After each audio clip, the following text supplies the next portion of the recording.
"I'm in love with someone else," her billionaire husband said before he left. 5 years later, he saw her with triplets. The coffee cup slipped from his hands. Ceramic shattered across the tile floor like a gunshot. Every head in the cafe turned toward the sound, but Ryan Caldwell didn't notice. He was staring at the woman by the window, the woman he'd been searching for, the woman who'd vanished 3 years ago without a trace. Brooklyn, his wife, no, his ex-wife, and beside her, 3 children. 3 identical pairs of dark eyes. His eyes, staring back at him with confusion and something else, fear. Brooklyn's chair scraped loudly as she shot to her feet. Her body moved between him and the children like a shield. Her voice cut through the shocked silence of the cafe, cold and absolute. "Stay away from us. Don't come near us. Don't talk to us. Don't even look at us." Her hands were shaking, but her voice was steady. Ryan took a stumbling step forward, his hand outstretched. "Brooklyn, wait. Please. I need to understand. Are they... We're leaving. Now. But the children. Those 3 faces. 6 years old, maybe 7. The math started calculating in his head. 3 years since Brooklyn disappeared. 9 months of pregnancy. That meant she was already pregnant when the realization hit him like a physical blow. She'd been pregnant when he told her he loved someone else. When he chose Anastasia Whitmore for her family connections and old money. When he threw away his marriage for strategic positioning. Brooklyn had been carrying his children, and he never knew. One of the little girls stepped forward. Fierce. Protective. Her voice was small but steady. "Who is that man? Mommy, why is he staring at us like that?" Brooklyn's response was immediate. "Pack up your things, all of you. Right now. We're going home." The children moved quickly, sensing their mother's fear. Crayons scattered into bags, a stuffed rabbit clutched tight, a drawing of a dragon left unfinished on the table. And Ryan just stood there, frozen, watching his children. Children he never knew existed. Children who looked at him like he was a stranger. Because he was. Brooklyn shepherded them toward the back exit. One of the children looked back at him over her shoulder, suspicious, protective of her mother. Then they were gone, the door closing behind them with a finality that felt like death. An elderly woman appeared with a broom. She began sweeping up the broken ceramic at Ryan's feet. Her voice was quiet, but devastating. "You're Ryan Caldwell, the man who broke that woman badly enough that she ran 3,000 miles while pregnant with those babies." Ryan couldn't speak, couldn't defend himself, couldn't find any words that would make this better. The woman continued sweeping. "Those children are 3 years old, which means Brooklyn was 7 months pregnant when you told her you loved someone else. She walked out carrying 3 babies, and you never once wondered why she left so completely. So suddenly, without a single trace. I didn't know." The words felt pathetically inadequate. "No, you didn't know because you didn't ask, didn't notice, didn't care enough to wonder if there might be a very good reason your wife disappeared." Ryan walked out into bright sunshine that felt completely wrong. He sat down on a bench outside the bookstore, put his head in his hands, and for the first time in 3 years, he understood exactly what he'd lost. 3 children. His children, growing up without him, thriving without him, not needing him at all. Because their mother had given them everything, everything he'd thrown away. Have you ever realized you destroyed the best thing in your life after it was too late to fix it? Have you ever loved someone who calculated your worth and found you lacking? Have you ever been 7 months pregnant when the person you loved told you they loved someone else? This is Brooklyn's story, and Ryan's reckoning. Stay with me until the very end, because what you're about to hear will challenge everything you think you know about love, betrayal, and whether redemption is possible without forgiveness. Before we dive in, if you believe in second chances and the unbreakable strength of a mother's love, hit that like button right now. Drop a comment telling me where you're watching from, or just say, "I am with you, Dr. Phillips." Your engagement helps this message reach people who need to hear it.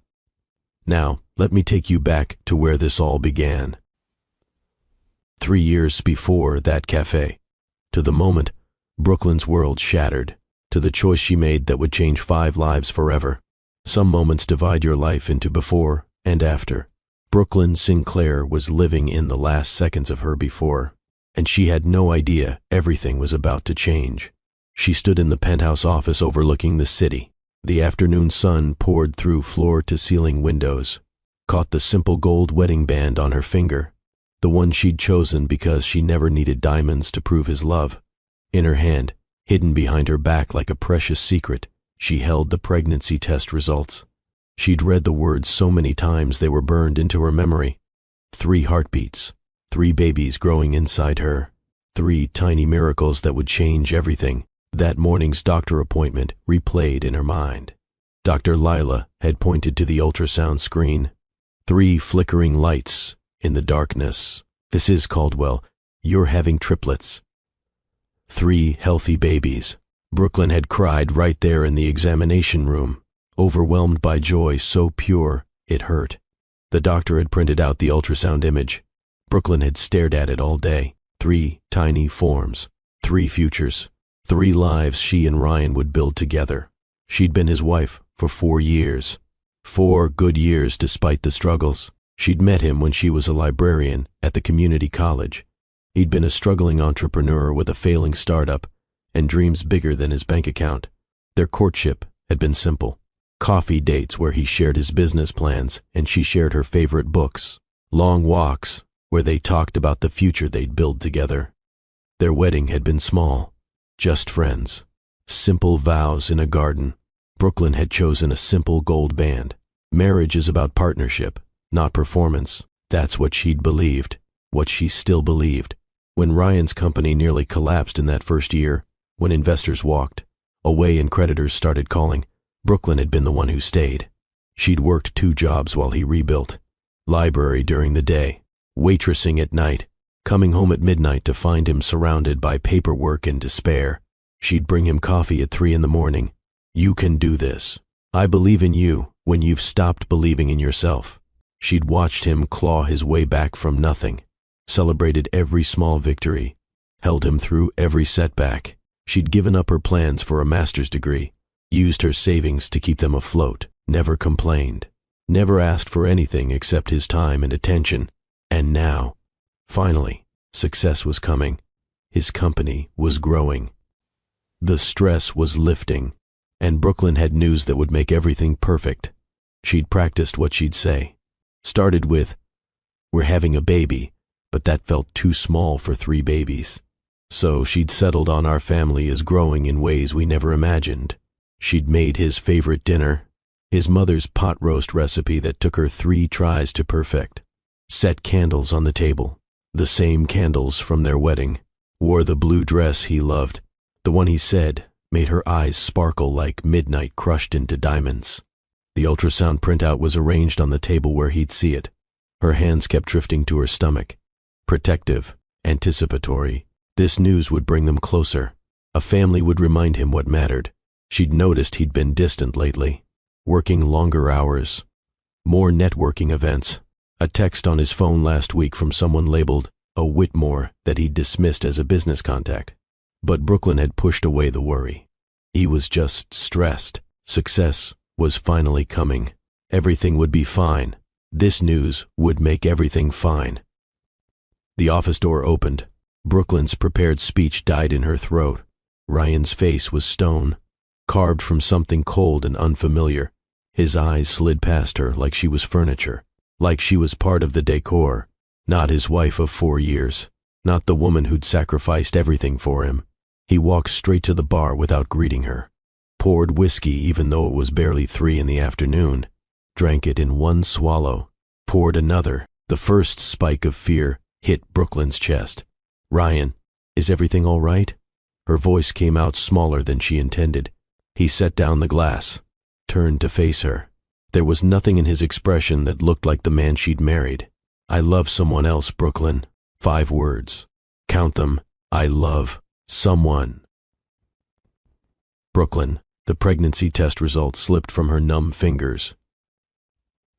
They fell to the floor between them. The paper drifted down in slow motion, landed face up, 3 heartbeats clearly visible on the ultrasound image. But Ryan didn't notice. He didn't even look down. He was already talking, his voice steady and clinical, like he was presenting information at a board meeting rather than destroying a marriage. Her name is Anastasia Whitmore. That text. A Whitmore, not a business contact. I met her at the charity gala 6 months ago. 6 months. He'd known her for 6 months. Been lying for 6 months. She understands my world in ways you never could, Brooklyn. My world. When did it stop being our world? She comes from old money, real money, the kind of connections that can take me places I need to go. Her family controls real estate empires across 3 states. Her uncle sits on the board of directors for 5 Fortune 500 companies. Her connections could transform everything I've built into something that actually matters. In the circles that count, Brooklyn stood frozen, trying to process words that reduced their entire marriage to a business calculation, strategic positioning. That's what I am to you? What our marriage is? Ryan's correction was brutal in its precision. What our marriage was. Past tense. Was. Like she was already gone in his mind. Already erased. Already replaced. You're a good person, Brooklyn. But good isn't enough in the world I'm entering. I need someone who already belongs there, who can open doors without having to learn the rules first. Anastasia's father alone is worth more than my entire company. Her family name carries weight that money can't buy. Each word landed like a physical blow. Brooklyn's hands instinctively moved to her stomach, to the 3 lives growing there that he didn't know about. That he couldn't see, even though the evidence was literally at his feet. This isn't personal. It's practical. Survival at the highest levels. I've already spoken to lawyers. We can do this cleanly. You'll be taken care of financially. Obviously, I'm not a monster. Brooklyn looked at this man, this stranger wearing her husband's face, and something inside her went quiet and cold. The words burned on her tongue. I'm pregnant.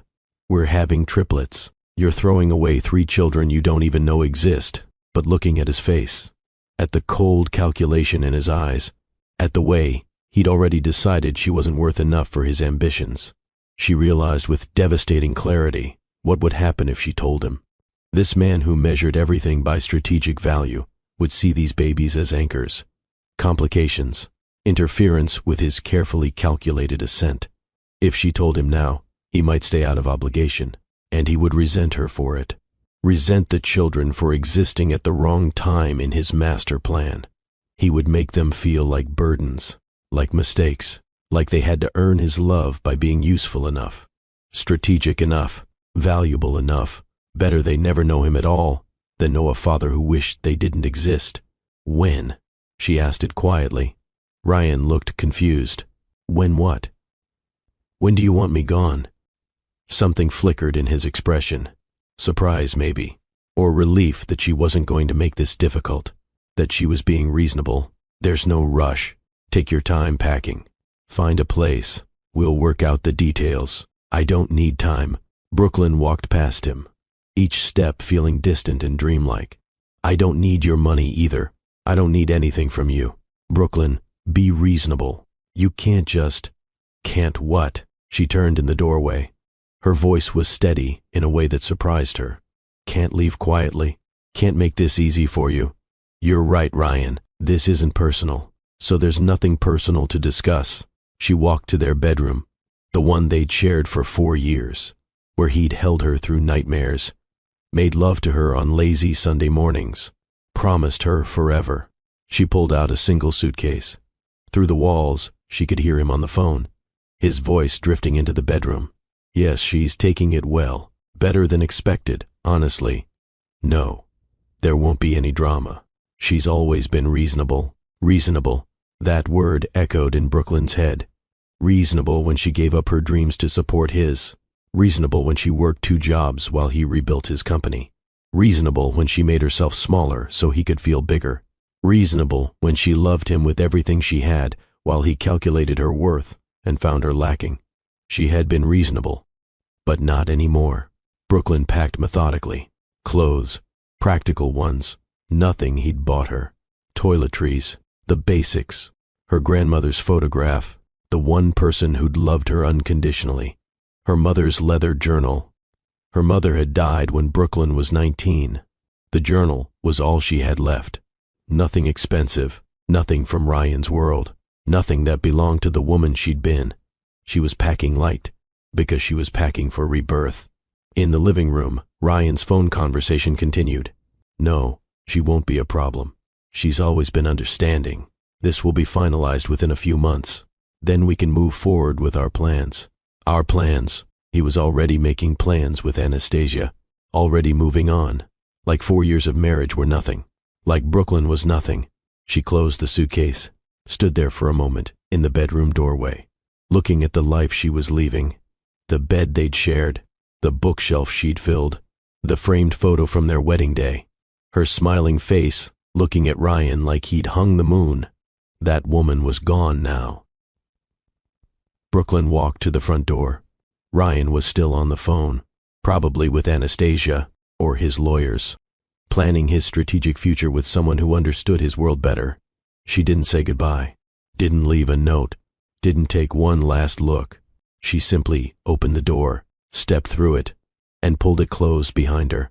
The quiet click felt like the sound of her old life ending. The elevator ride down felt endless. Brooklyn watched the numbers descend. Penthouse, 40th floor, 35th, 30th, 25th. Each floor was another layer of distance between her and the man who'd chosen status over love, money over partnership, strategic positioning over authentic connection. Her hand moved instinctively to her stomach, to the 3 heartbeats that were hers alone now. We'll be okay. We don't need him. We never did. But even as she whispered the words, tears began falling, silent and relentless, because knowing you're better off without someone doesn't stop you from grieving the person you thought they were. The lobby doors opened. The doorman's kind face turned toward her. Have a good evening, Mrs. Caldwell. She almost corrected him. Not for much longer, but she just nodded, because she was still Mrs. Caldwell, still carrying his children, still wearing his name, but not his property anymore, not his reasonable wife who made everything easy for him. She was free. The doorman called her a taxi. Brooklyn gave the driver an address across town, a hotel where she could stay while she figured out her next move. As the taxi pulled away from the building, she looked back one last time. The penthouse lights glowed high above. Ryan was up there, probably already celebrating his freedom, planning his wedding to Anastasia Whitmore, building his strategic empire, never knowing he'd just thrown away 3 children. Brooklyn placed both hands over her stomach, over the 3 lives she would protect with everything she had. You deserved better than a father who would calculate your worth, better than a man who thinks people are assets to be leveraged, better than someone who measures love in strategic advantages. The taxi merged into traffic, carrying Brooklyn toward an uncertain future, but also toward freedom, toward becoming someone she'd never been allowed to be, while making herself smaller for Ryan's comfort. What Ryan didn't know, what he would never know, was that Brooklyn had her own secret. Her grandmother had left her a trust fund, $8 million that Brooklyn had never told Ryan about. She'd wanted him to love her for herself, not for what she could provide, not for her strategic value. That money would let her disappear completely, start over somewhere he'd never think to look, raise these children without the shadow of a man who would see them as complications. Brooklyn leaned her head against the taxi window, watched the city lights blur past, and made her decision. She would vanish, build a life somewhere far away, protect her children from ever feeling like they weren't enough. 3 months later, the wedding announcement appeared in every major society magazine. Ryan Caldwell marries Anastasia Whitmore in the wedding of the season. Ryan stood in the center of a ballroom that cost more per hour than most people earned in a month, smiling for photographers who captured him next to his beautiful new wife. Anastasia's dress had cost $50,000.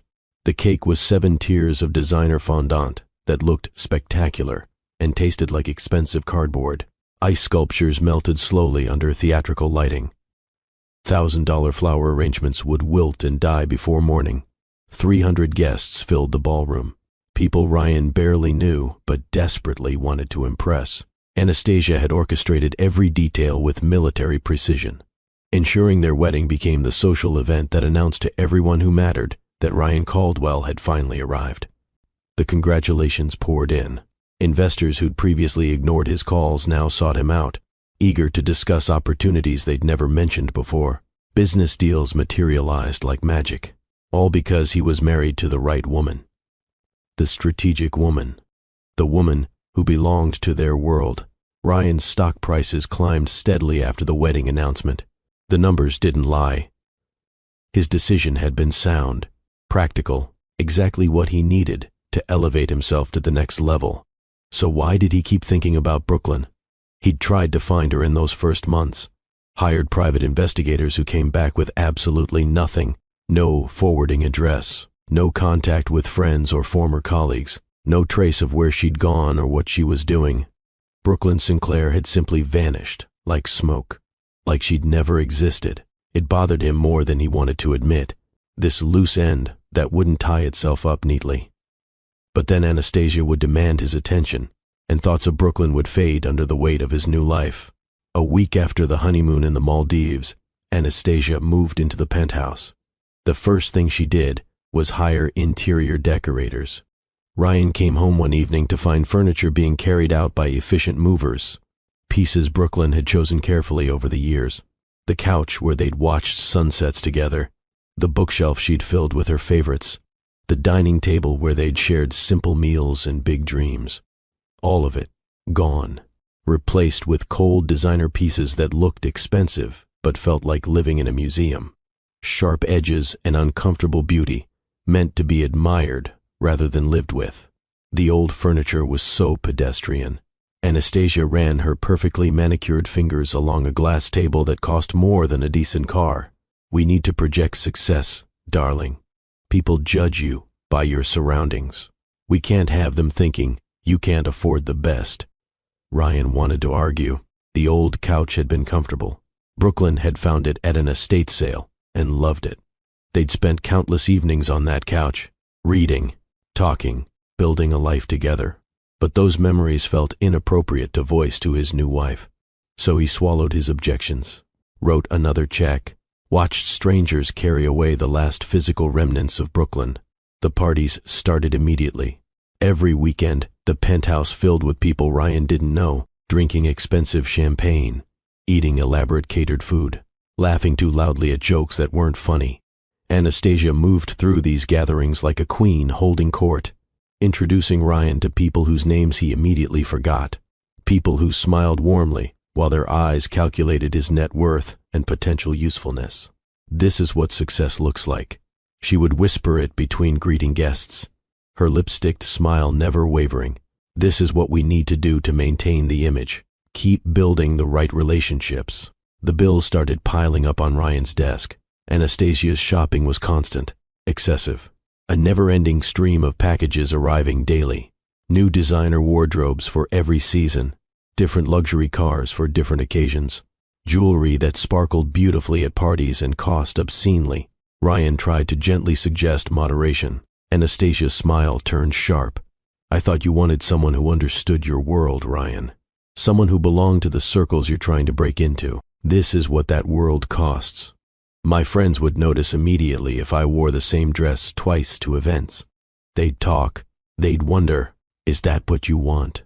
People thinking you can't afford to keep your wife happy and well-dressed? So Ryan worked longer hours, took on projects he would have declined, pushed his employees harder to meet increasingly tight deadlines, all to generate the revenue needed to fund Anastasia's lifestyle.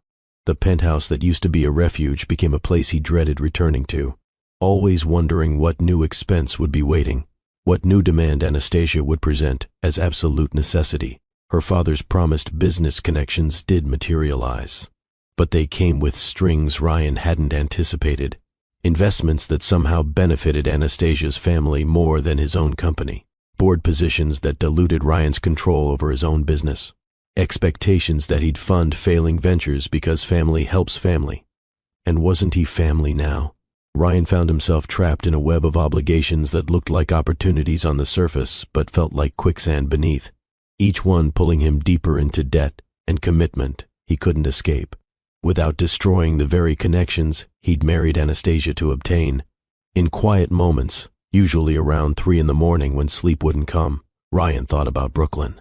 Where was she? Was she okay? Had she found someone who appreciated her in ways he clearly hadn't? He'd wake from dreams where Brooklyn was trying to tell him something desperately important. Her mouth moving urgently, but no sound coming out no matter how hard he tried to hear. He'd reach for his phone before remembering he had no way to contact her. She'd made it clear she wanted nothing to do with him. But then Anastasia would wake up, demanding he order breakfast from that specific cafe 40 minutes across town because nowhere else made their pastries the way she liked, or needing him to cancel important meetings to attend some society function where she wanted to be seen with him. And thoughts of Brooklyn would disappear under the weight of immediate demands. 6 months into the marriage, everything changed. Ryan came home early one evening, exhausted from negotiating a difficult contract that would barely cover the month, ease expenses between Anastasia's spending and her father's investment demands. He walked into the penthouse quietly, planning to surprise Anastasia, maybe suggest they order simple takeout and spend an evening without the performance and pretense that defined their marriage. He heard her voice drifting from the bedroom, laughing in a way she never laughed with him, light and genuine and cruel. The door was slightly open. Ryan stood frozen in the hallway, listening to his wife talk on the phone with someone she clearly felt comfortable with in ways she'd never been comfortable with him. "Oh, Trevor, you should see the ridiculous gift he just bought me. A diamond bracelet that probably cost more than his first car. The idiot actually thinks I care about him beyond his bank account." Her laugh was mocking, sharp with contempt. Ryan's feet felt nailed to the floor. "Of course I'm counting down to the divorce settlement. Another year, maybe 2 at most, and I'll have enough to never work a day again in my life. You should see how easy he is to manipulate. Just pout a little, mention what my friends have or what I saw someone wearing, and he'll write a check for absolutely anything without question." Every word landed like a physical blow to Ryan's chest, making it hard to breathe. He's so desperate to belong, Trevor. So pathetically grateful that someone from a real family would even look at him twice, much less marry him. He actually thinks our connections are about him being special or worthy, not about him being useful and disposable. My father is bleeding his company dry through those investment deals, and the fool thinks it's networking and opportunity. Another cruel laugh. The best part? He threw away some pathetic little wife for me. Can you imagine? He actually thought I was an upgrade. Men are so incredibly stupid when their egos get involved. Ryan's hands started shaking badly. He wanted to storm into the room, confront her, rage at her for the betrayal and the lies and the complete contempt. But something stopped him. Some survival instinct that said confrontation would only make this worse, that she'd twist it somehow and make him the villain. Instead, Ryan turned around, walked out of the penthouse as quietly as he'd entered, his whole world crumbling with every step. He sat in his car in the parking garage for over 2 hours, unable to drive because his hands were shaking too badly. Every moment of his marriage to Anastasia replayed through this new lens of understanding. The shopping, the parties, the connections that cost more than they provided, her father's investment deals that were bleeding his company dry, the constant demands for more. She'd been using him from the very beginning, playing him perfectly, and he'd been too blind to see it, too desperate to belong to notice he was being bled dry. The worst part wasn't even the betrayal itself. Devastating as that was, the worst part was that he'd asked for this. He'd chosen strategy over authenticity, calculation over genuine connection, and gotten exactly what he deserved. Ryan finally pulled himself together enough to function, did what he should have done months earlier, contacted the best divorce attorney in the state, explained the situation without emotion because he had none left, began the long process of extracting himself from the disaster he'd created. The divorce took 8 brutal months, cost Ryan $7 million, money he'd worked himself into the ground to earn, money that disappeared into Anastasia's accounts as payment for a marriage. That had been nothing but a transaction from the very first moment. The legal proceedings were brutal and public. Every humiliating detail splashed across business publications and gossip columns that treated his pain as entertainment. Ryan Caldwell, the self-made millionaire who'd been conned by a gold digger. Ryan Caldwell, who'd thrown away a stable marriage for social climbing. Ryan Caldwell, the cautionary tale everyone could feel superior to. On the day the divorce was finalized, Ryan sat alone in the penthouse. It felt cavernous and empty, without even Anastasia's cold presence to fill it. The designer furniture she'd chosen still filled the rooms like monuments to his stupidity and poor judgment. He poured himself expensive whiskey, thought about the chain of decisions that had led him to this moment. Alone, broke, humiliated, he'd had something real with Brooklyn. She'd loved him when he had nothing, supported him through failures that would have sent other people running, never asked for anything except his time and attention. She'd been exactly what he needed, and he'd thrown her away because she didn't come with the right connections, didn't project the right image, didn't belong to the world he was desperately trying to break into. And what had that world given him? Debt, humiliation, the bitter knowledge that he'd been used as thoroughly as he'd used Brooklyn. Late at night, Ryan would lie awake in the empty penthouse, wonder if Brooklyn was happy wherever she was, hope she'd found someone who saw her value immediately, who didn't need to lose everything to understand what mattered. The ghost of Brooklyn's face haunted every empty room. Ryan tried to find her again after the divorce, hired better investigators, spent money he couldn't afford, searched every database and public record. Nothing. Brooklyn Sinclair had vanished completely, like she'd never existed, like their marriage had been a dream. Pause the story for just a moment. If Brooklyn's strength is resonating with you, if you've ever had to choose between your dignity and begging someone to stay, subscribe to Love and Twilights with Dr. Phillips right now. We share stories about resilience, redemption, and the power of rebuilding yourself from ashes. And here's a question for the comments. Have you ever gotten exactly what you thought you wanted, only to realize it wasn't what you needed? Share your story below. And if you're still with me on this journey, comment "I am with you, Dr. Phillips." Now let's travel 3,000 miles away, to a small coastal town where Brooklyn was building something Ryan would never imagine. A life, an empire, a future for 3 children he didn't know existed. The cottage appeared through morning fog like something from a dream. Weathered shingles and a garden gone wild, sitting on a cliff that overlooked the endless ocean. Brooklyn stood on the porch, 7 months pregnant, her suitcase at her feet, her hand resting protectively on her swollen belly. 3 lives she would protect with everything she had left. The elderly woman who answered her tentative knock had silver hair braided down her back, eyes that seemed to see straight through all pretense into the truth beneath. She studied Brooklyn's pale face, her obvious pregnancy, the single suitcase that contained everything she owned now. Something shifted in the woman's weathered expression. "You're here about the rental." It wasn't a question. Brooklyn nodded. Words felt too difficult, emotions too complicated to express coherently. The woman studied her for another long moment. "I'm Margot. The cottage is yours for half what I'm asking other people. First month, completely free. No questions about what brought you here or who you might be running from." Brooklyn's throat tightened painfully. "I can pay full price. I have money." "I'm sure you do, child. But you don't need to prove anything to me right now. You need a safe place to heal whatever broke you badly enough to bring you here alone and pregnant." Margot opened the door wider. "The cottage provides that. Or it provides nothing worth having." Brooklyn moved into the cottage that smelled like salt air and old wood and decades of other people's stories. Rooms that felt like embrace rather than judgment. She spent those last 2 months of pregnancy walking the beach every day, feeling 3 lives kick and roll inside her with increasing vigor, talking to them about the world they'd soon enter, the mother she was determined to become despite having no real model for how to do this completely alone. You won't grow up wondering if you're enough. You won't measure your worth by what you can provide.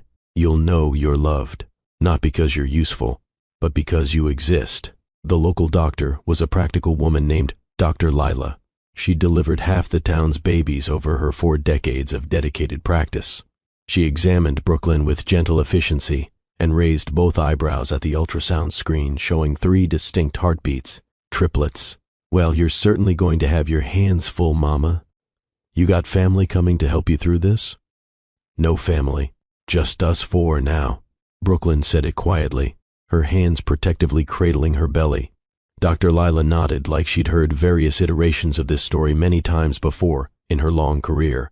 She wrote down her personal cell phone number at the bottom of the appointment card. You call me absolutely any time, day or night. Doesn't matter what hour. Nobody brings 3 babies into this world truly alone. If I have anything whatsoever to say about it, which I do, but alone was exactly what Brooklyn was, in every way that truly mattered. Labor started on a Tuesday morning when the sky couldn't quite decide between threatening storm and offering sunshine. The clouds heavy and uncertain. Margot drove her to the small regional hospital with steady hands and calm words that helped more than Brooklyn could express. Stayed through 18 brutal hours of bringing 3 separate humans into existence. 3,000 miles away, Ryan was planning his strategic future with Anastasia, never knowing his first wife was in a delivery room, alone except for a kind elderly woman she'd known for 2 months. Bringing his children into the world. The first baby emerged, screaming absolute defiance at the world, a tiny daughter with dark eyes identical to Ryan's. Eyes that made Brooklyn's heart stop for several seconds. The exhausted nurse placed her carefully on Brooklyn's chest. Something fundamental shifted in Brooklyn's understanding of what love actually meant. This minuscule human existed because Brooklyn had survived Ryan's betrayal, had chosen life over despair, had refused to let his abandonment destroy her. 2 more babies followed over the next hour, another daughter, then a son, each absolutely perfect and utterly terrifying in their complete dependence on her. Brooklyn named them with tremendous care. Nyla for the first daughter, meaning champion, because she came into the world fierce and determined. Asher for the son, meaning blessed, because he was gentle from his very first breath. Sage for the second daughter, meaning wise, because her eyes seemed to examine the world with ancient understanding. She kept Ryan's surname deliberately and defiantly. They were Nyla Caldwell, Asher Caldwell, and Sage Caldwell. Because whatever Ryan had done to Brooklyn, these children deserved to know their origins without shame. The first year was nothing but survival. Brooklyn existed in perpetual exhausted fog, nursing and changing and soothing 3 babies whose sleep schedules seemed designed by forces of chaos to prevent her from ever resting. Margot appeared at the cottage daily, bringing prepared food, offering helping hands, never prying, never demanding explanations for why a pregnant woman had appeared on her doorstep running from something. But somewhere in that exhausted haze, Brooklyn discovered something unexpected about herself. She was genuinely brilliant at building things from nothing. The abandoned bookstore on Main Street had sat closed for 2 years after the elderly owner passed away. Brooklyn bought it with cash from her grandmother's trust fund. Shocked the realtor who'd assumed she was just another tourist looking at properties. She spent 6 months transforming dusty emptiness into something magical, kept the old wooden shelves that smelled like history, added comfortable reading nooks with oversized chairs, installed a cafe in the back with equipment that made proper espresso, created an event space for author readings and community gatherings. The bookstore opened when the triplets were 18 months old. Within weeks, it became the town's heart. People gathered there not just for books, but for connection. For the warm atmosphere Brooklyn created. For the feeling that someone cared about making beautiful spaces where people felt valued.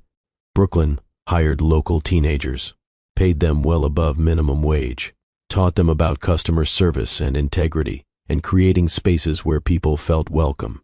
The money from the bookstore was modest, but Brooklyn wasn't finished. She noticed beachfront properties sitting vacant, bought 3 of them with her grandmother's trust fund, renovated them into retreats rather than tourist traps, places where people could come to heal, to think, to reconnect with themselves. A local writer asked for help publishing her first novel. Brooklyn researched the industry, started a small publishing company, focused on local voices and authentic stories that big publishers overlooked. By the time the triplets turned 3, Brooklyn had transformed $8 million into $15 million through smart decisions and the clarity that comes from having nothing to lose. But more importantly, she'd built a life. The triplets grew into extraordinary children. Nyla became their fierce protector, standing between her siblings and any perceived threat. Her dark eyes challenging anyone who might hurt the people she loved. Asher developed gentle curiosity about everything, asking endless questions about how things worked and why people felt the way they did. Sage sang constantly, making up songs about adventures and dragons and magical kingdoms where everyone was welcome. Brooklyn built traditions around them. Beach birthday parties with elaborate treasure hunts. Sunday pancakes, where each child requested their own shape. Bedtime stories about brave queens who didn't need rescuing, and kind kings who led with wisdom rather than power. She dated occasionally. Good men who respected that 3 children would always be her priority. Men who understood she came as a package, that her heart had room for partnership, but her children came first. Always. But none of them quite fit. None of them made her feel like risking her carefully built peace. Brooklyn was happy in ways she'd never been in Ryan's world. She loved her cottage with its creaky floors and ocean views. Loved knowing every customer in her bookstore by name. Loved watching her children grow without their father's ambitions, crushing their spirits or teaching them that love was conditional. Sometimes late at night, she thought about Ryan. Wondered if his strategic marriage had brought him the success he craved. Whether Anastasia's connections had opened the doors he'd been so desperate to walk through. She'd forgiven him, in the way that comes from understanding his betrayal had set her free, had forced her to become someone she never would have been while making herself small for his comfort. But forgiveness didn't mean she wanted him back. Didn't mean she trusted him near the children they'd created. Didn't mean she'd ever let him hurt them the way he'd hurt her. Ryan had made his choice. Brooklyn had built a life around the consequences. She never imagined he'd find her. The world felt big enough that 2 people could stay lost forever if they wanted to. But fate had other plans, and the universe was about to walk Ryan Caldwell into the cafe where Brooklyn sat every Saturday morning with 3 children who had his eyes. 3 years passed. 3 years of Brooklyn building an empire while Ryan picked up the pieces of his shattered life. 3 years of children growing and learning to walk and talk without their father knowing they existed. 3 years of parallel lives that were about to collide in the most devastating way possible. Brooklyn's life had become something she never imagined during those dark days in Ryan's penthouse. By the time the triplets turned 6, she owned half the commercial property on Main Street. The bookstore had expanded twice. The publishing company had released 14 books, 3 of which became regional bestsellers. The beachfront properties she'd renovated were booked solid year-round. But more than the financial success, Brooklyn had built community. She served on the town council, volunteered at the children's school, organized beach cleanups and charity drives. The triplets were known and loved by everyone in town. Nyla, with her fierce loyalty, Asher with his endless questions, Sage with her constant singing. People would stop Brooklyn on the street to tell her stories about her children. How Nyla had stood up for a kid being bullied at school. How Asher had asked their grandfather about his experience in the war and listened with rapt attention for an hour. How Sage had made up a song to help a crying toddler feel better at the park. "You're raising remarkable humans." That's what Margot told her one evening over tea. Brooklyn would smile and think about Ryan, about the father who would never know these extraordinary children, about the choice she'd made to protect them from a man who measured worth in strategic value. She never regretted it. Around the time the triplets turned 5, Brooklyn met Cameron. He was the town's fire chief, a widower with a teenage daughter named Iris. His wife had died in a car accident 3 years earlier. He understood loss, understood rebuilding, understood that some scars never fully heal, but you learn to build a life around them. They met at a community meeting about fire safety. Cameron was giving a presentation. Brooklyn was taking notes for an article in the local paper. Afterward, he approached her. "You're Brooklyn Sinclair, the woman who saved Main Street." She'd laughed. "I just bought some buildings. The town saved itself." He'd smiled, a genuine smile that reached his eyes. "Would you like to get coffee sometime? Just coffee. No pressure. I know you've got 3 kids and a business empire, but I make a mean cappuccino, and I'd like to get to know you better." Brooklyn had said yes. Their relationship developed slowly, carefully. Cameron never pushed, never demanded, never made her feel like she had to choose between him and her children.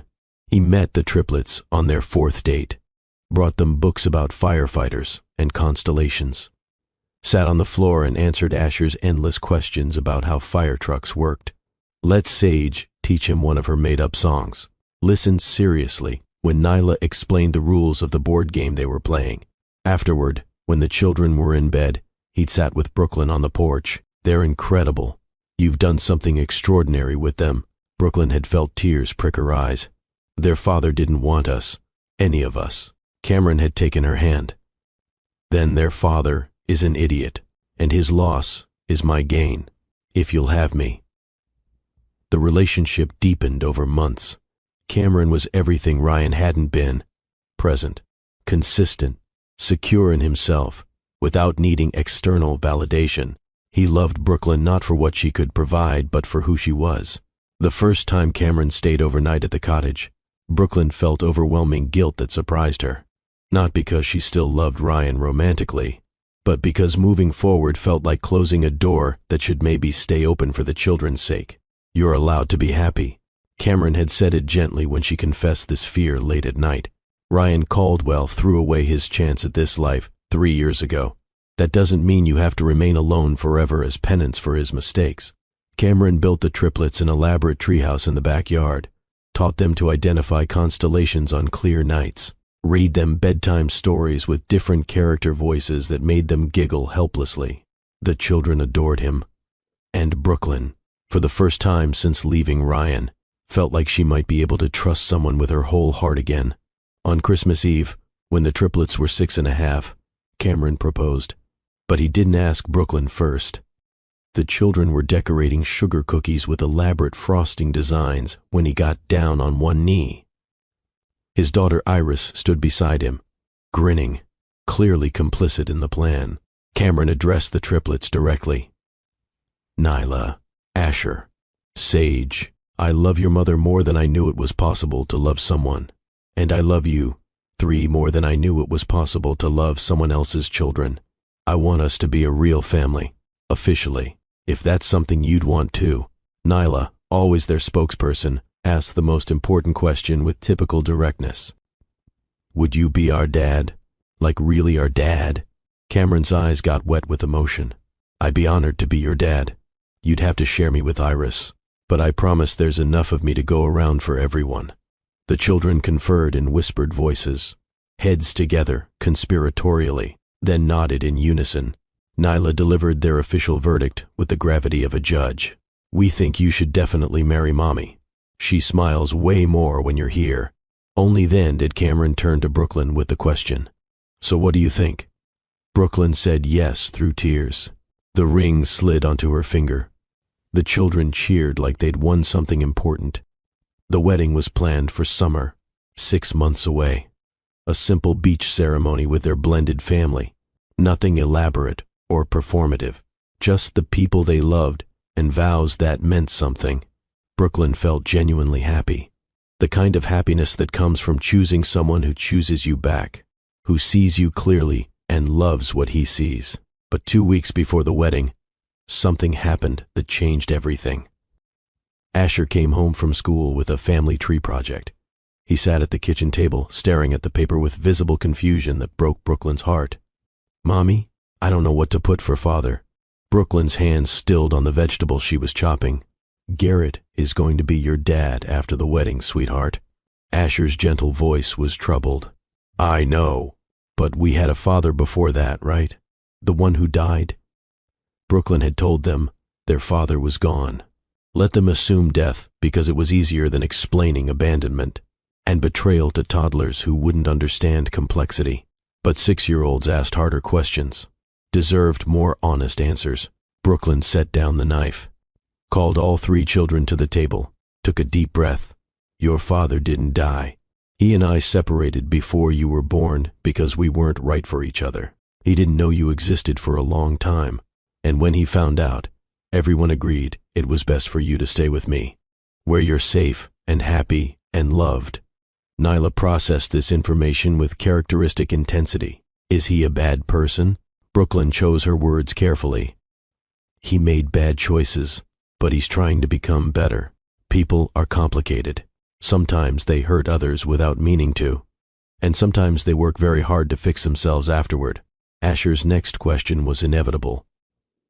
Will we ever meet him? Brooklyn felt her chest tighten. Someday, when you're older and can understand complicated adult situations. If you want to, but that's your choice, not his, not mine, yours. The conversation opened something Brooklyn hadn't anticipated.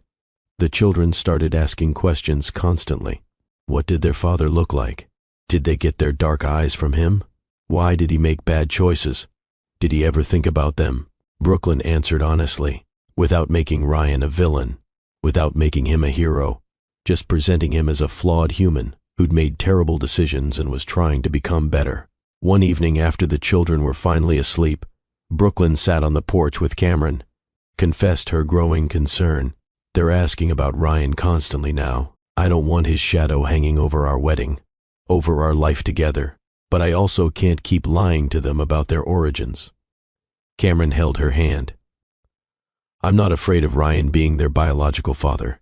I'm not threatened by supervised visits or by him being part of their lives in whatever limited capacity makes sense. What I care about is whether you can handle being in proximity to him without it destroying the peace you've worked so hard to build. Brooklyn tested the words aloud.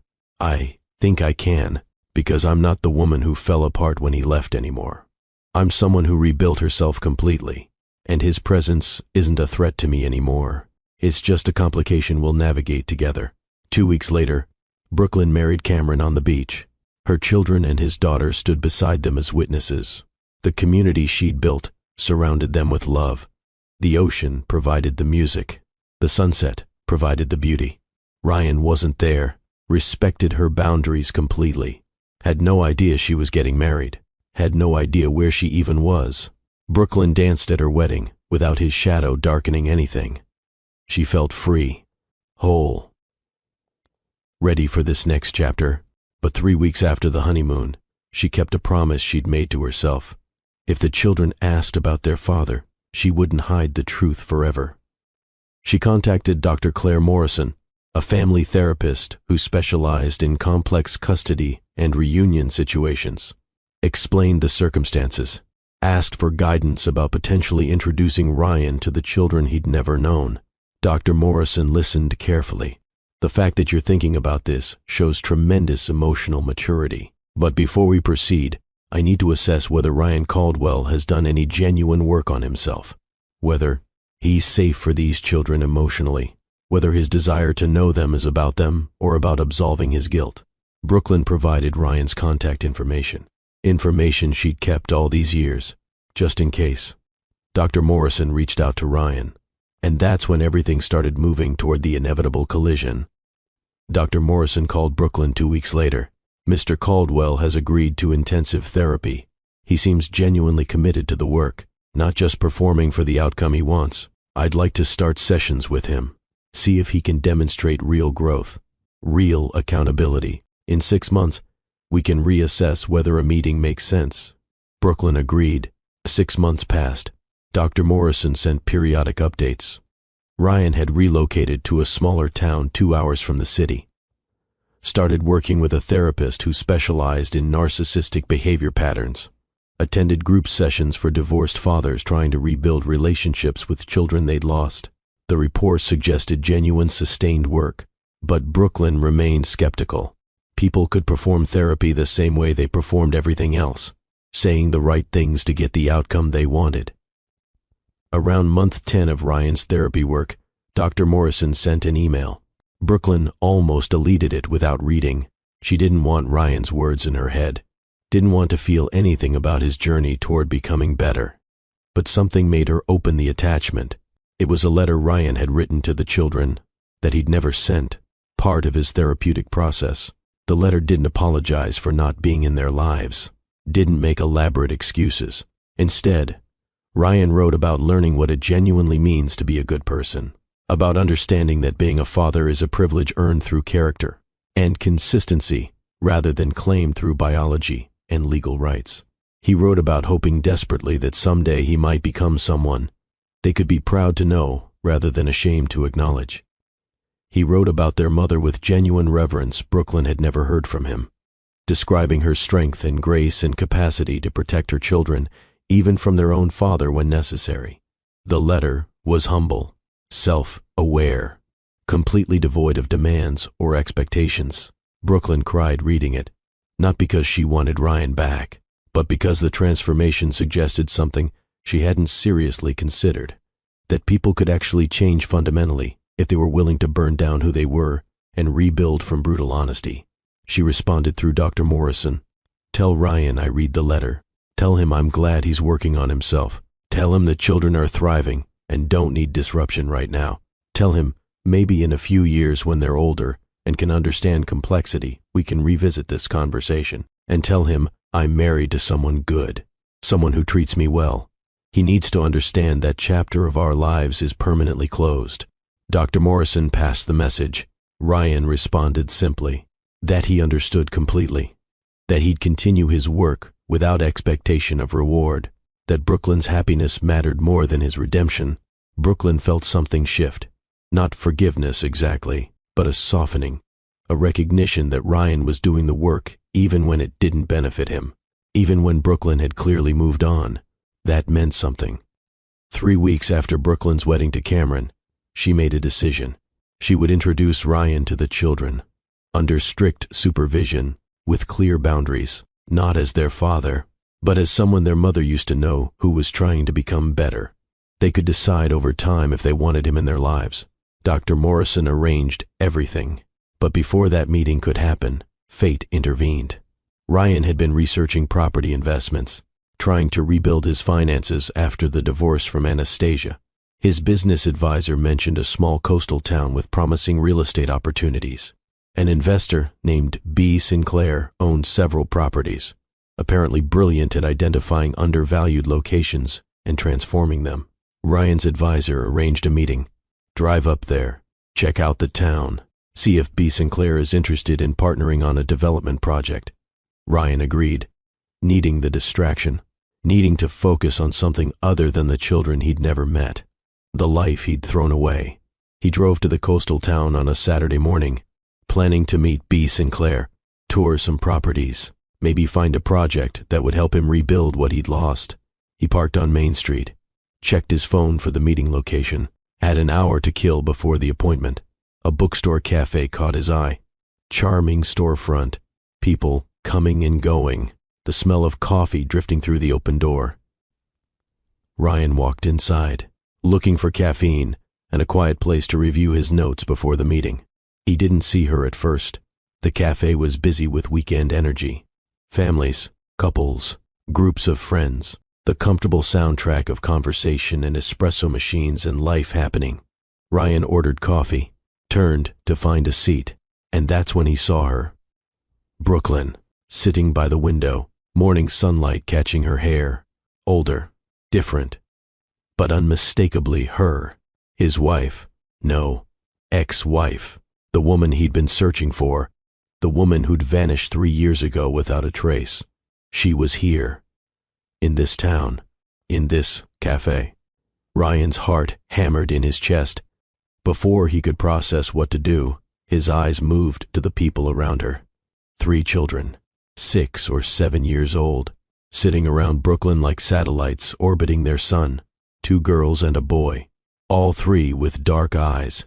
His eyes, arguing about something with the intensity only children could achieve. Ryan's brain started calculating frantically. 3 years since Brooklyn disappeared. 9 months of pregnancy. These children were the right age. They looked like a perfect blend of Brooklyn and someone else. They looked like him. The coffee cup slipped from his suddenly nerveless hand. Ceramic shattered on the tile floor. The sound was like a gunshot in the quiet cafe. Every head turned toward the noise, including Brooklyn's. Their eyes met across the crowded room. Ryan watched recognition hit her, watched her face go pale, watched something like terror flash across her features. Brooklyn shot to her feet. Her chair scraped loudly. She moved between Ryan and the children with the pure protective instinct of a mother defending her young. The little girl with fierce eyes grabbed her siblings, pulled them close, her small face protective and suspicious. "Mommy?" Her voice was small but steady. "Who is that man? Why is he staring at us like that?" Brooklyn couldn't seem to speak. Her hands were shaking, her whole body rigid with tension. Ryan's eyes stayed locked on the children. 3 of them. Triplets, maybe, his features on their faces. The realization crashed over him like a wave. Brooklyn had been pregnant when he told her he loved someone else, when he chose Anastasia for her connections, when he threw away their marriage. Brooklyn had been carrying his children, and she never told him. The words came out broken, desperate. "Brooklyn, are they? We're leaving." Her voice cut through his question like a blade, cold and absolute. She turned to the children, forced her face into something that wouldn't terrify them. "Nyla, Asher, Sage, pack up your things right now. We're going home immediately." "But Mommy, I haven't finished my dragon drawing." The little girl with the crayons looked confused. "Now, baby, right this second. No arguments." The urgency in Brooklyn's voice made the children move without further protest. The fierce one gathered crayons with military efficiency. The boy carefully folded his sister's drawing. The youngest clutched a stuffed rabbit like it could protect her.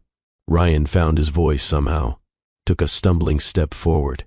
"Wait, please wait. I need to understand. Stay away from us." Brooklyn's voice was steel. "Don't come near us. Don't talk to us. Don't even look at us. Stay back."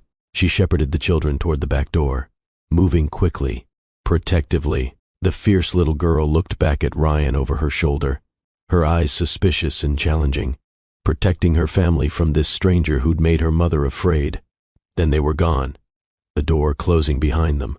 Ryan stood frozen in the center of the cafe, broken ceramics scattered at his feet, staring at the space where his children had just been. His children, 3 of them, who looked at him like he was a stranger, because he was. The elderly woman appeared with a broom, silver hair braided down her back, eyes that seemed to see everything. She began sweeping up the broken ceramic. "You're Ryan Caldwell." It wasn't a question. Ryan couldn't speak. The man who broke that woman badly enough that she ran 3,000 miles while pregnant with those babies. The words landed like blows. "Those children are 3 years old, which means Brooklyn was 7 months pregnant when you told her you loved someone else. She walked out of your life carrying 3 babies, and you never once wondered why she left so suddenly, so completely, without explanation." "I didn't know." Ryan's voice was barely a whisper. "No. You didn't know because you didn't ask, didn't notice, didn't care enough to wonder if there might be a very good reason your wife disappeared without a trace." The woman paused in her sweeping. "I'm Margot. Brooklyn never told me your name, never said a bad word about you to anyone in this town. But I'm not blind. Your very public, very expensive divorce from that gold digger was plastered across every business publication 6 months ago. I recognized your face." She looked at him with something like contempt. "So here's what you're going to do, Ryan Caldwell. You're going to leave this cafe, leave this town, leave Brooklyn and those innocent children alone. You made your choice 3 years ago when you threw her away. You don't get to disrupt their peace now. They're my children." Ryan's voice broke on the words. "Biology doesn't make you a father. Those children have a mother who loves them more than her own life, who built an entire empire to provide for them, who teaches them every day that their worth isn't dependent on what they can do for someone else. They don't need you. They don't even know you exist in their world." Ryan wanted to argue, wanted to demand his rights, wanted to rage at the unfairness of discovering he had children in the same moment he learned he'd lost them. But looking at Margot's implacable face, at the judgment in every customer's eyes, at the way the entire cafe had turned hostile, he understood that nothing he could say would matter. Ryan walked out into sunshine that felt wrong, sat down heavily on a bench outside the bookstore, put his head in his hands. 3 children. His children. Growing up without him, thriving without him, not needing him at all. He'd missed 3 years of their lives. First steps, first words, birthdays, bedtime stories, all of it gone forever. And he would miss every year after, unless he figured out how to fix this. Ryan pulled out his phone with shaking hands, searched for B. Sinclair, the investor he was supposed to meet. Articles popped up, successful entrepreneur who transformed the coastal town's economy. But photos were always taken from distances, angles that obscured the face. He'd come here to do business with Brooklyn, without even knowing it. The universe had just delivered the cruelest joke imaginable. Ryan sat on that bench for 2 hours, processing, calculating, understanding exactly what he'd lost. Brooklyn had been 7 months pregnant when he told her he loved someone else. She'd probably been about to tell him the wonderful news. Probably practiced what she'd say. Imagined his reaction. And instead of using the pregnancy to trap him, she'd left, protecting her unborn children from a father who'd proven he measured people's worth in strategic value. She'd been right to protect them. The man he was 3 years ago shouldn't have been anywhere near children, but Ryan wasn't that man anymore. The divorce from Anastasia had destroyed him financially, but more importantly, it had destroyed his delusions, made him see exactly who he'd become, what he'd sacrificed for ambitions that meant nothing. He'd spent the last year in therapy, real therapy, not performance, actually examining the broken places inside himself that made him think people were transactions. Now, discovering he had children, Ryan knew he had to try, not because he deserved them. He didn't, but because someday those children would ask why their biological father wasn't present. And he needed them to have the chance to judge that for themselves. He wasn't going to leave this town. Margot came outside, arms crossed, looking down at him with no pity. "You're still sitting here. I don't know where else to be." Ryan admitted it honestly. That woman built something remarkable here. Started with nothing but heartbreak and determination. She owns half the commercial property on Main Street. Did all of that while raising 3 babies completely alone, without any help from you. "I know." Ryan's voice was quiet. "I'm not leaving. I know I don't have rights. I know I don't deserve anything from her or them. But those are my children, and I need to find a way to be part of their lives somehow." Margot studied him for a long moment. "Then you better get yourself a very good lawyer, Ryan Caldwell, because that woman is not the same person you left behind 3 years ago. She's stronger, smarter, absolutely done with men who think they can take what doesn't belong to them. You want to fight her for those children? You'll lose everything you have left." She walked back inside, leaving Ryan alone with the ruins of his life, and the impossible task of figuring out how to earn back something he'd thrown away before he even knew it was precious. If you're feeling the weight of this moment, if you understand that some mistakes can't be undone but only learned from, I need you to do something. Hit that like button.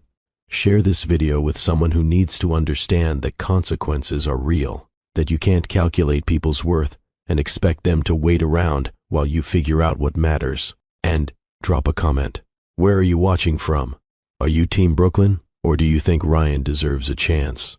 Let's discuss. And if you're still with me on this emotional journey, just say, "I am with you, Dr. Phillips." Now back to the story, because Brooklyn is about to receive an email that will start a war. The email arrived at dawn. Brooklyn was drinking coffee on the porch, watching the sunrise, still shaken from yesterday's encounter at the cafe.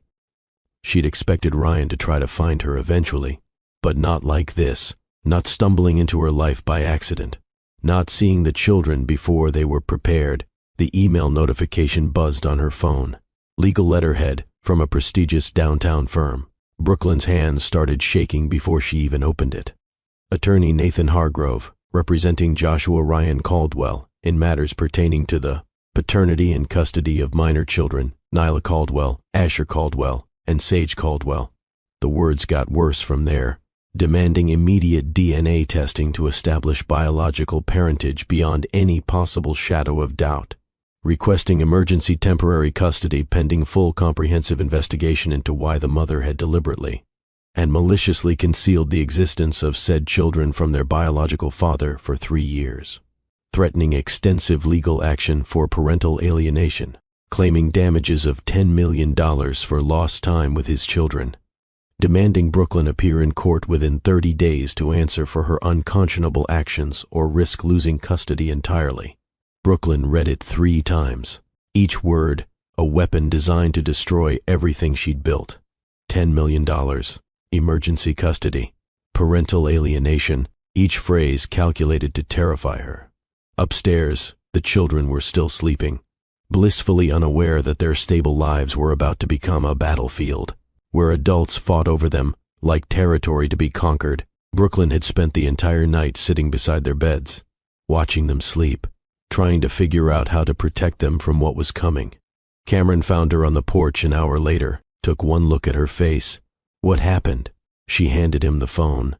He read the email. His expression darkened. He's declaring war. Brooklyn's voice was hollow.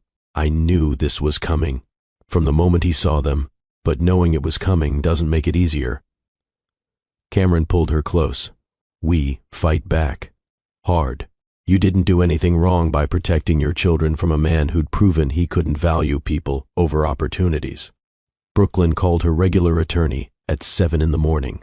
He read the email, made sympathetic noises, then delivered brutal truth. You're going to need someone who specializes in family law and custody battles. This isn't my area of expertise. I'm sorry. By noon, Brooklyn had contacted 5 different highly recommended family law attorneys. 4 of them rejected her case. They saw Ryan Caldwell's name, recognized the wealthy businessman with significant resources, calculated the cost of fighting someone with unlimited money for endless appeals, and politely declined. The 5th attorney was different. Diana Reeves had a reputation for being ruthless in custody disputes, for defending mothers against fathers who suddenly discovered convenient paternal instinct after years of absence. Her office was sharp and expensive, her handshake firm, her eyes assessing. Tell me everything. Don't leave out details even if they seem embarrassing. I need complete honesty to build the strongest defense. And understand, this will be expensive. Minimum $200,000 to fight this properly, possibly more if it goes to trial. Can you afford that? Brooklyn thought of her $15 million empire built from heartbreak. Yes, I can afford whatever it takes to protect my children. Good, because Ryan Caldwell can afford more. This is going to be a war of attrition. He'll try to bleed you dry financially and emotionally. Brooklyn told Diana everything about loving Ryan completely, supporting him through business failures, standing beside him when others walked away, planning to reveal the pregnancy as a surprise.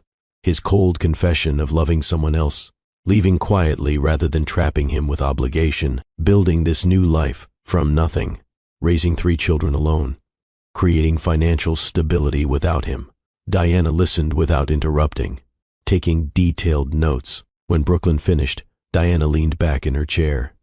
His legal position is stronger than you want to admit. Biology gives him substantial parental rights regardless of past behavior. The fact that you deliberately concealed their existence for 3 years, even with understandable reasons, will be viewed negatively by most judges. His financial resources give him ability to drag this fight out for years. Brooklyn felt sick. So I'm going to lose my children. He's going to take them from me. I didn't say that. I said his position is strong, but legal strength isn't the same as moral rightness. You're going to fight back hard, and we're going to make this battle so ugly he'll wish he'd never walked into that cafe. Legal papers were filed within 1 week. Diana's comprehensive countermotion painted Ryan in the harshest possible light. Abandoning spouse who'd deliberately driven his pregnant wife from her home, who'd chosen another woman over his family without hesitation, who'd shown absolutely no interest in locating his missing wife after the first 6 superficial months, who now only wanted access to children because he'd accidentally stumbled upon them while pursuing unrelated business interests. Diana included extensive financial records showing Ryan had never filed a missing person report, never attempted real searches after hiring one private investigator who came back empty-handed, moved on completely with his life and his new marriage without looking back. The evidence was damning, but Brooklyn knew it wouldn't be enough. Ryan could counter every argument with his own narrative. The victim denied knowledge of his children. Ryan didn't wait passively for court dates. He moved to town immediately, rented an expensive house 3 blocks from Brooklyn's cottage, deliberately stationed himself in places where he might catch glimpses of the children. Brooklyn spotted him sitting in his car outside the preschool one afternoon, just watching the playground with intensity that made her blood run cold. She called the police, filed an emergency restraining order request. It was denied.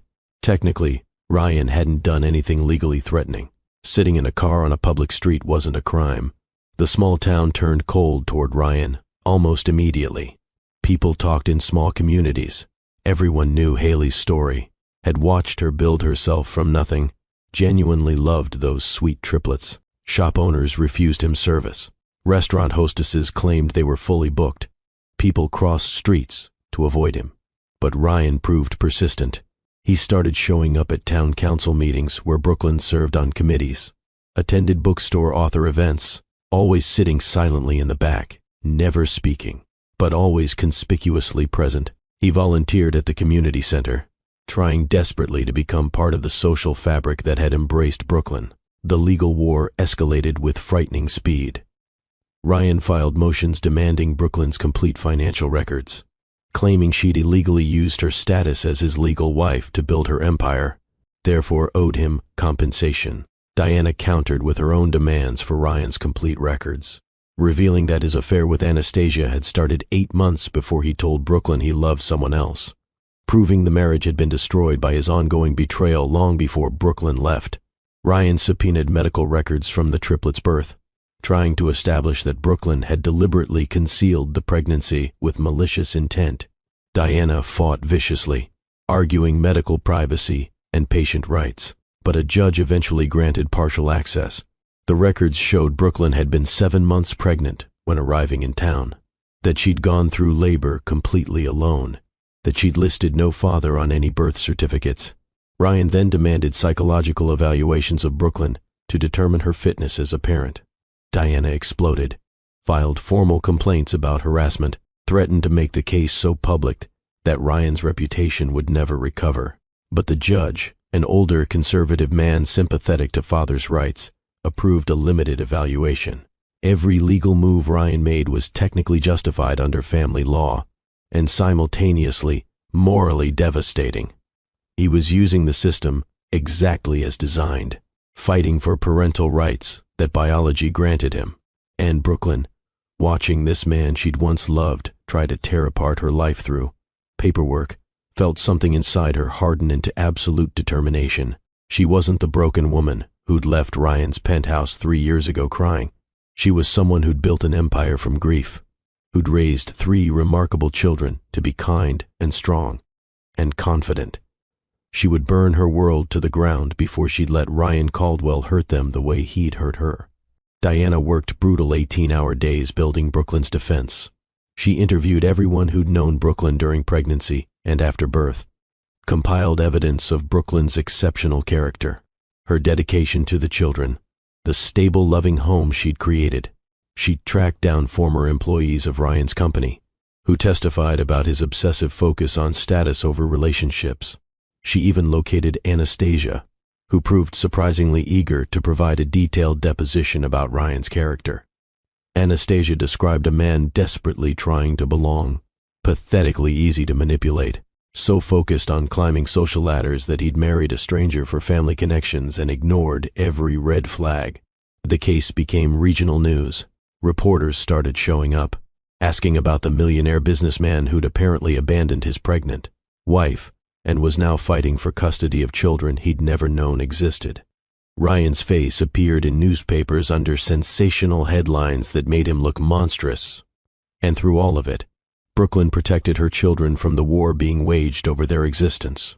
She maintained their routines, kept their lives stable, told them nothing about the legal battles, but Nyla started having nightmares about shadow men taking them away. Asher began asking why Mommy cried in the bathroom. Sage stopped singing as much, her natural joy dimmed by tension she could feel but not understand. The preliminary hearing was scheduled for 6 weeks from initial filing. Both attorneys predicted a brutal trial that could last months. Ryan and Brooklyn would sit in the same courtroom, forced to face each other, forced to litigate their painful past and their children's uncertain future, in front of strangers who would decide what happened to 3 innocent lives. But before the hearing could happen, Dr. Claire Morrison intervened. She'd been watching the case unfold, horrified by the escalation, by adults using children as weapons in their war against each other. She contacted both attorneys, proposed mandatory mediation before court proceedings. Both sides reluctantly agreed. If you're still with me through this legal battle, if you understand what's at stake, I need you to subscribe to Love and Twilights with Dr. Phillips right now. We tell stories about real consequences, real redemption, real complexity. Comment below. Do you think Brooklyn was right to hide the pregnancy? Or did Ryan deserve to know? This isn't simple. Life rarely is. And if you're invested in how this resolves, say I am with you, Dr. Phillips. Now let's go to the mediation, where Brooklyn and Ryan will face each other for the first time since that cafe, and where brutal honesty will either build a bridge or burn everything down. The mediation office felt deliberately neutral, beige walls and comfortable chairs, designed to not trigger anyone while people discussed tearing apart lives with maximum civility. Dr. Claire Morrison radiated pure competence and zero tolerance for nonsense. Short gray hair, sharp eyes behind practical glasses, an expression suggesting she'd heard every manipulation and excuse humans could devise. Let me be absolutely clear, she began without preamble. I'm not here to decide who's right or wrong about the past. I'm here to determine if you can co-parent these children without destroying them psychologically. Everything else is irrelevant. Brooklyn sat rigid in her chair. Ryan sat across from her. The first time they'd been in the same room since he walked out of that cafe. He looked different, thinner, tired in ways that went deeper than simple exhaustion. The expensive confidence completely gone, replaced with something that looked like hard-earned humility. Dr. Morrison looked at Brooklyn first. You've raised 3 children successfully for 3 years. That's genuinely commendable, but children eventually ask complicated questions about their origins. Denying them access to that information could be more harmful long-term than allowing carefully supervised contact. Then she looked at Ryan. You abandoned your pregnant wife. Regardless of whether you knew about the pregnancy, you chose strategy over authentic love. Now you want access to children you contributed absolutely nothing toward raising. Explain to me why you deserve that. Both shifted uncomfortably. What do you want for these children? Brooklyn answered immediately. Safety, stability, to grow up knowing they're loved unconditionally. Not because they're useful, not because they're strategic, because they exist. Dr. Morrison wrote this down. And you, Mr. Caldwell? Ryan's answer came slower. I want to know them, to be part of their lives in whatever capacity Brooklyn allows, not because I deserve it, but because I want to become someone worthy of them. Why aren't you worthy now? Because I threw away their mother without a second thought, because I destroyed a marriage for business connections, because I only care about them now that I know they exist, because everything Brooklyn said about me is true. Dr. Morrison pulled out a tablet. These are videos from the children's preschool. The screen showed the triplets playing, learning, laughing. None mentioned a father. None showed awareness that something was missing. Dr. Morrison paused on stage, laughing. These children have constructed a complete world without you, Mr. Caldwell. What can you give them that they don't already have?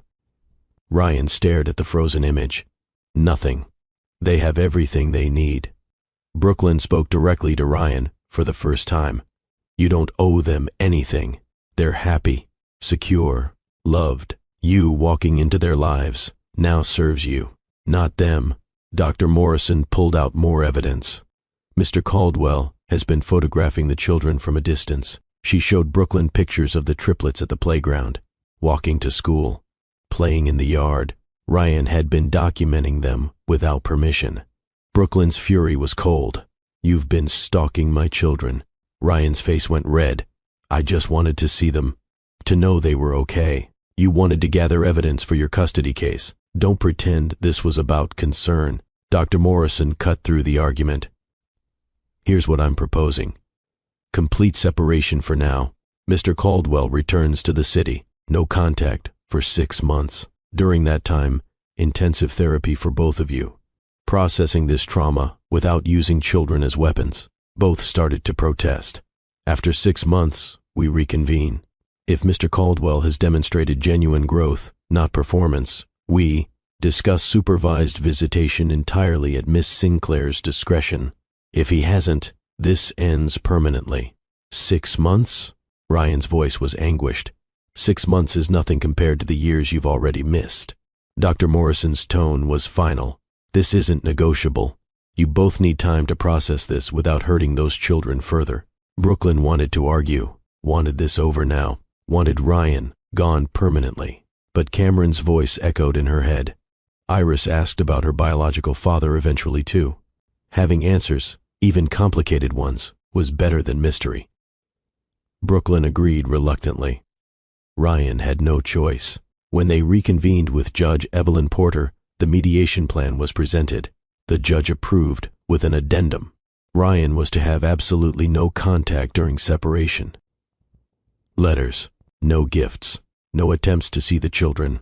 Violation would result in permanent termination of any future rights. Ryan left town that evening. Brooklyn watched him drive away from her cottage window, hands shaking with relief and something else. Something like grief for the man he could have been if he'd chosen differently. Everything's going back to normal. She promised her children that night, though she knew it was a lie. Nothing would ever be completely normal again.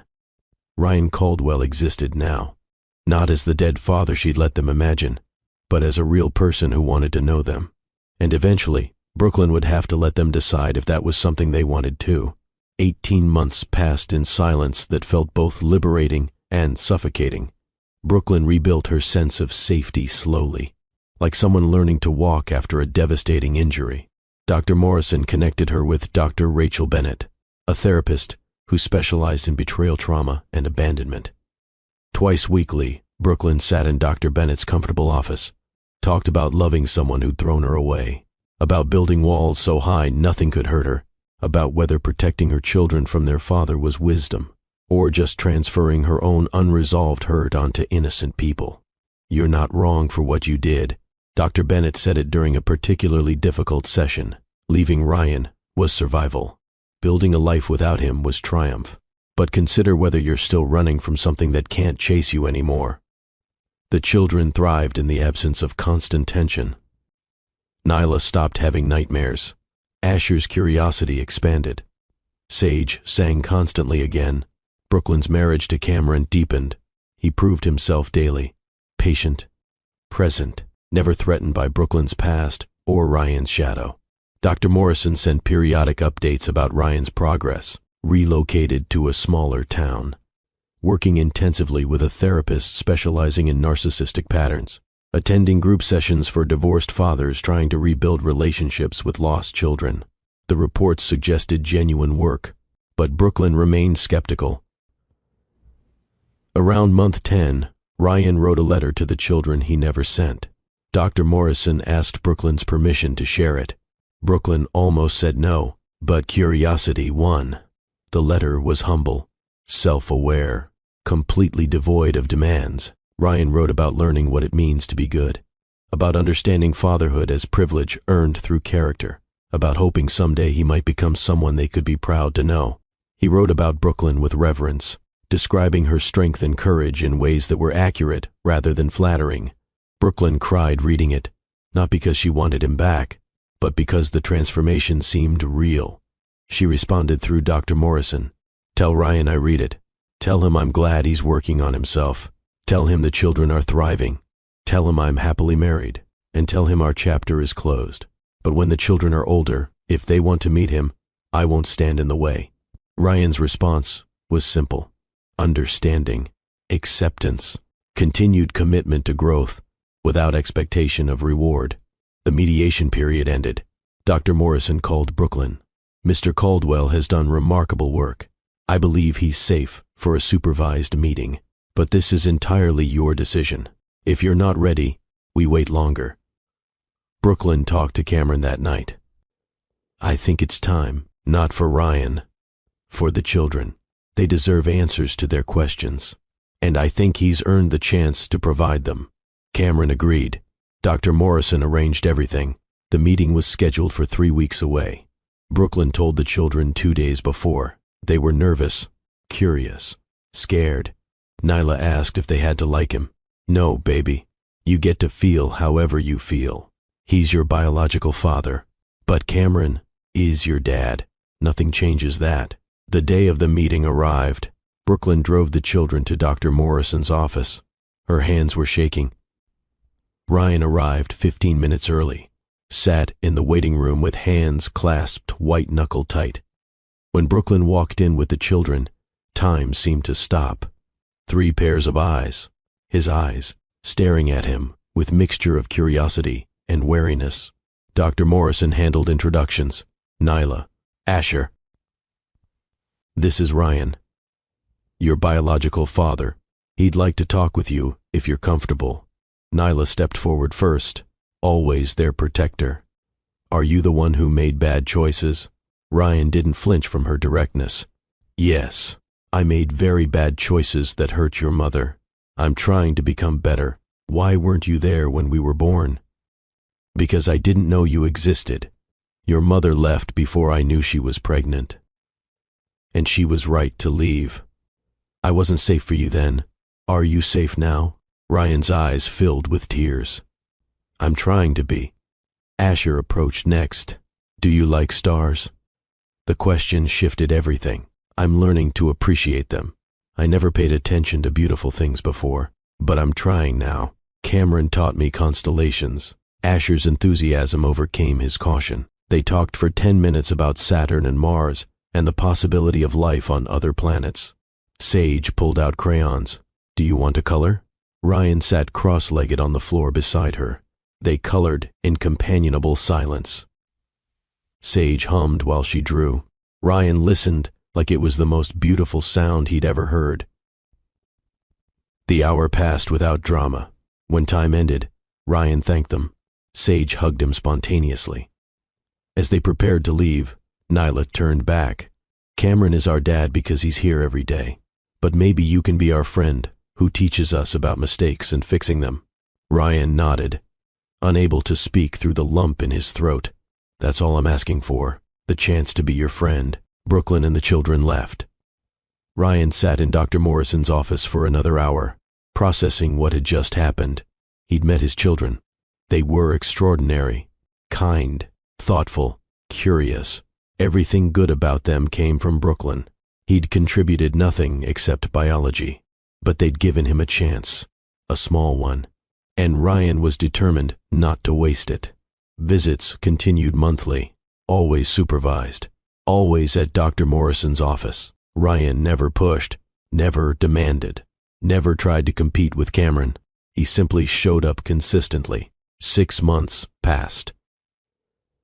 Asher asked if Ryan could attend his science fair. Cameron encouraged Brooklyn to say yes. Ryan attended, stayed respectfully in the background, congratulated Asher afterward without making it about himself. One evening, nearly 18 months after that first meeting, Brooklyn and Ryan had coffee. Just the two of them, without children or therapists or lawyers. Brooklyn had agreed because Dr. Morrison suggested it. Closure for both of them. They sat in a quiet cafe, not the bookstore, somewhere neutral. The children are extraordinary. Ryan said it quietly. Everything good about them comes from you. Brooklyn looked at him. I'm not going to forgive you, but I'm grateful you became someone worthy of knowing them. Ryan nodded. I don't expect forgiveness. I just wanted you to know. Losing you was the biggest mistake of my life. Finding out about the children, realizing what I'd thrown away, it destroyed me, but it also rebuilt me into someone better, someone who understands that love isn't a transaction. Brooklyn sipped her coffee. You're doing the work. I see that. But you don't get back what you lost. You just get to become better, despite losing it. I know. Ryan's acceptance was complete. Cameron is a good man. The children are lucky to have him. You're lucky to have him. I am. Brooklyn stood to leave. Keep doing the work, Ryan. Not for me, not for them. For yourself, because being better is worth it, even when it doesn't get you what you want. She walked out. Ryan sat alone with his coffee, understanding that redemption and reward weren't the same thing. Years passed. The children grew into remarkable teenagers. Ryan remained a consistent peripheral presence. Monthly visits that became bi-weekly as the children got older, always respectful of Cameron's primary role, never overstepping. On Nyla's 16th birthday, she asked to speak with Ryan alone. They sat on a bench outside Dr. Morrison's office. "You taught me something important." Nyla said it seriously, that people can be wrong and still choose to become right. "I don't forgive you for hurting Mom. I probably never will. But I respect that you owned your mistakes instead of making excuses." Ryan's eyes filled with tears. "That means more than you know." Sage started calling Ryan occasionally, sharing songs she'd written, asking his opinion. Asher invited Ryan to his high school graduation. The story ended years later at Asher's college graduation. Asher's valedictorian speech thanked everyone who'd shaped him, including Ryan, for teaching me it's never too late to choose becoming better. Ryan sat in the audience crying, understanding he'd lost everything because he thought status mattered more than love. But he'd learned, and maybe that knowledge was worth something after all. As the ceremony ended, Brooklyn caught Ryan's eye across the crowd. She didn't smile, just nodded once, acknowledgement without absolution. Ryan drove home alone to his small apartment, understanding the truth. He hadn't lost Brooklyn Matthews. She'd freed herself, built a life where his presence was optional, where his absence didn't create emptiness because she'd filled every space with purpose and love and community. Some prices are paid in money, others in years of regret. Ryan paid the highest price, learning what mattered after losing it forever. But he learned, and that knowledge might be worth something, even if it never gets you back what you lost. If this story moved you, if you felt every moment of Brooklyn's journey from devastation to strength, here's what I need from you. First, like this video, share it with someone who needs to hear that you can rebuild after betrayal, that your worth isn't determined by who was too blind to see it. Second, subscribe to Love in Twilights with Dr. Phillips. We're building a community of people who believe in second chances, hard-earned redemption, and the strength it takes to choose yourself when someone else chooses status over you. Third, comment below. Where are you watching from? What part of this story hit you hardest? Are you Team Brooklyn, Team Ryan, or Team Everyone Learned Something? And if you're still with me after this entire journey, just say, "I am with you, Dr. Phillips." It means everything. Remember, your value doesn't decrease because someone couldn't recognize it. Your worth isn't measured by who chose you. And sometimes the best thing that ever happens to you is when someone who didn't deserve you walks away and frees you to become who you were always meant to be. Brooklyn didn't need Ryan to validate her. She needed him gone to discover her own strength. Ryan didn't earn his children back. He earned the right to witness the extraordinary humans they became despite his absence. That's the difference between redemption and reward. You don't always get back what you lost, but you can become someone who wouldn't lose it again. And maybe that's the point. Until next time, this is Dr. Phillips reminding you that every ending is a beginning in disguise. Stay strong, stay hopeful, and never dim your light for anyone. I'll see you in the next story.